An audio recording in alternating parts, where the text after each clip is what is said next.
household servants and people to work their gardens and so forth. But most of all, Enki's mines in South Africa, and they're extensive, were now run by strong, intelligent workers. And Michael Tellinger has been mapping the grids of these huge minefields where the gold mines were laid out in the middle of these long lanes of magnetic granite boulders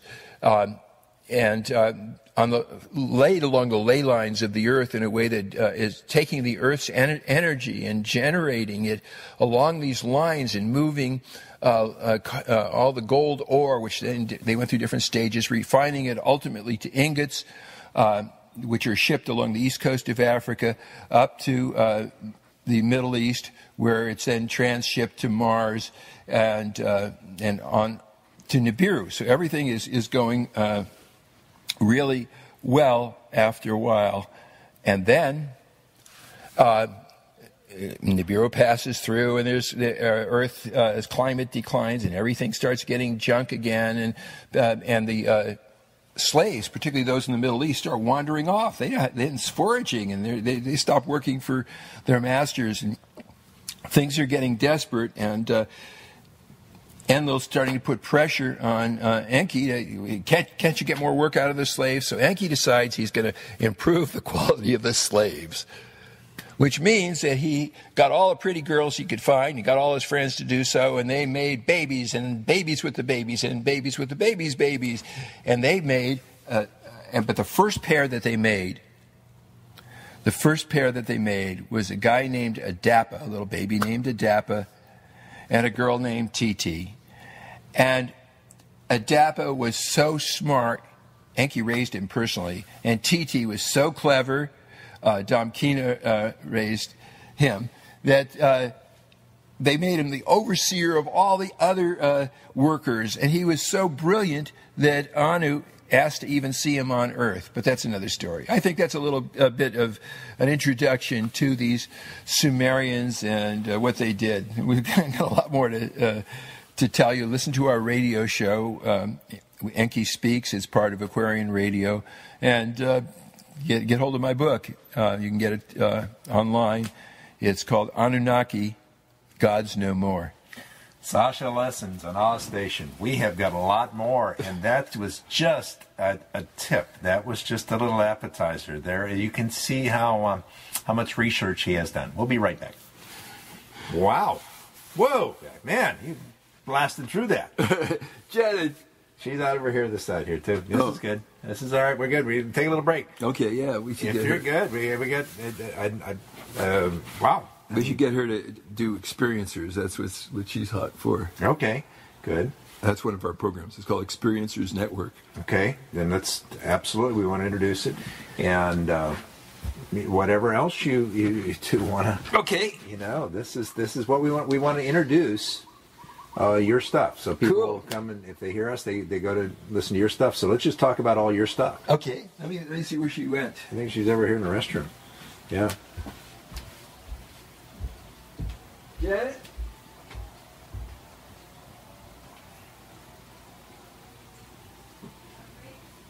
Yeah, we want you to do Experiencers Network. You've heard all this before. Well, you didn't need me until you get to the point where you need me. Well, it was good. Vulnerability, protective level, the child chakra. And so within yourself, you need to, in order to center yourself, you balance the vulnerability of the inner child and your need to protect and make sure the child's okay. You know, so that's what you balance within you. And between you and other people, you have to learn to distinguish your lovers from your dads and your mothers. And we teach you how to do that and how to feel when you go into a bonding pattern that's unpleasant, where one of you is like a parent and the other like a child, and it's and then that reverses and it's very unpleasant. Or we learn how to share our underlying vulnerability. Just give an overview, honey, not the whole thing. And Janet will summarize the rest. Anyway, with all chakra tantra, we go through the chakras, the system, and we find out well, we help people with their energy blocks and to awaken their kundalini and have a consciousness-raising experience using Tantra in their lives. And another show we have is called Love Styles, where we explore relationships, modern relationships, which they certainly are not like our parents or our grandparents or great-grandparents. And so we have a modern world where there's people that identify as gay, heterosexual, bisexual, transgender, transsexual, monogamous, it's just all across the board, polyamorous, trisexual, anything. So we're looking at modern relationships and, of course, at modern families and our choices, our relationship choices, our options for how we walk in the world. Another show that we have is called Counseling Lessons. Do you want to tell a little bit about it, honey? Just a little. Counseling lessons. Okay, so to say a little bit, I'll just say the types of counseling strategies that my whole idea here is to make counseling something that you can do for free for one another as a part of being friends and family with each other. And so the tools I use, centering, which is the voice dialogue techniques that I learned from my teachers, Hal and Sidra Stone. Gestalt therapy, where you start to understand the relationship of your needs in the environment. Existential analysis, when you learn to be in the now and to integrate the different, the universal and individual, and all the different dichotomous parts of you along a continuum, and understand where your place is in the continuum. We do past life regression, where the scripts that you unearth are still active in your life, and how you can modify the scripts, as well as childhood regression, where we systematically look at what we copied from our parents and what they trained us, and look again at what our values and choices are and make our own decisions. And we also look at our life paths, and we see the roads taken and not taken, and how we can weave back into our life some of the golden threads of roads not taken that are still there waiting for us. And we also, of course, use holotropic breathing. We're powerful, evocative music, along with certain suggestions, take you into a very, very deep place. We also use psychological fitness training, where you look at your activity, your emotions, your expression, your clarity, and your contact, and learn how to balance your fitness and ways to make that work. And in both your dreams and in your waking life. We do a lot of work with dreams and with daydreams. And we use hypnosis a lot. And we will teach you, if you look at the website as well as hear the programs, we will actually take you through entire courses of psychotherapy that would take you 5 or 10 years and lots of bucks if you were to pay for them. So another program on our network, our radio station, is AquarianRadio.com. Another program is Extraterrestrial Radio. And on Extraterrestrial Radio, we have 3 segments. One is Extraterrestrial Experiencers Network, where our goal here is to interview people who've had experiences with extraterrestrials. Maybe they are contactees, abductees, they've had sightings. We're looking at the hard, cold evidence, as well as the testimonials that people have regarding what they've seen. And what we're finding is there's a huge correlation around the planet, no matter what country you're from, of these basic experiences. And some of them are extraterrestrial. There are some military experiences. There's mind control. We're looking at the whole phenomenon. What are these contacts we're having, and what's the meaning of these contacts here in this now at these times? So that's one of our segments of Extraterrestrial Radio. Another segment is Paranormal People, where we're looking at things like ghosts and interdimensionals and different beings like the Sasquatch, but, elves, gnomes, fairies, menehune.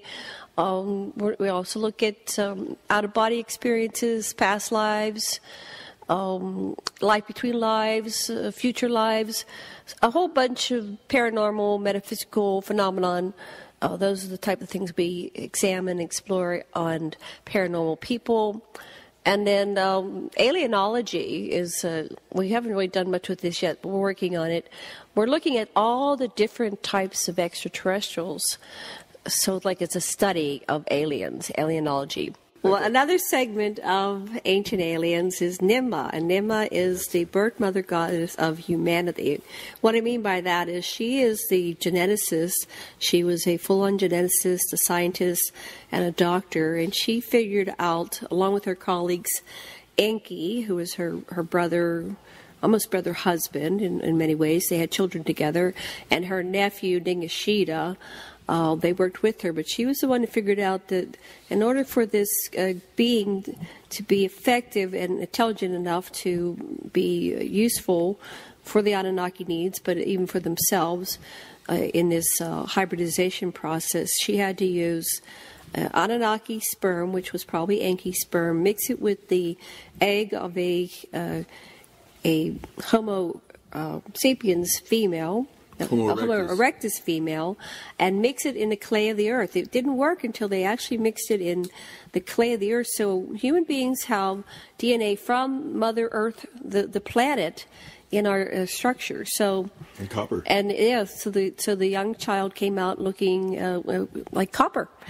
No, she added copper to the mixture. Oh, she added copper to the mixture. Needed more copper than the Anunnaki did because it was a different level of radiation on Earth. Ah, okay. So Dr. Lesson fills in the blanks.